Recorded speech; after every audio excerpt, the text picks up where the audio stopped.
This is called TA progressions. TA stands for transverse abdominis. It's one of your inner core muscles. The reason I call it, it's really an inner core progression, but I call it TA just because that's the muscle that we're going to be feeling for during this exercise.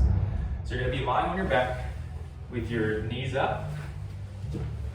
All right. So you're going to find these little hip bones that are sticking up on the front of your hips. Feel it with either your pointer finger or your thumb. Why don't you go just an inch inside of that, about right there. And you should be really relaxed here. And what I want you to do is lightly tuck in the belly button. And you should feel that TA contract under your fingers and tighten up. Okay? So you shouldn't feel any bulging like you're bearing down and trying to flex your rectus abdominis with a big ab that you see like the 8-pack or 6-pack or whatever. This is a very subtle tightening of that muscle. So tuck it in. And you should be able to breathe while it's contracted. So your belly should still be rising and falling while it's contracted. So that's the first step, is just holding that. The next step would be to start marching.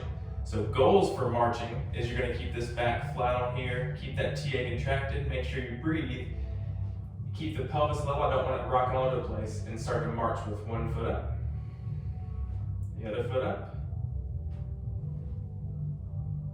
and repeat 10 on each side. Okay, that's the first progression. Progression number 2 is we're going to be extending the leg a little bit. So you're going to pick the leg up, start to extend it down. That hip should be just above the floor or the table. Back up, and then alternate other side. So progression number 3 is lifting both legs off the table instead of marching. So contract the TA, keep the back flat. We're going to try to lift both feet off without letting that lumbar spine flex up like this. Okay, so make sure it tries to stay flat in there while you're contracting that TA. Lift it up, and repeat that. So the last one, and I'm probably gonna mess up on this one, it's tough. So you're gonna lift both legs and extend them out just like you did the single leg. So lift them up, extend it out. When you feel that back start to lift up off of there, that's your stopping point. And then you come back in and relax down, okay?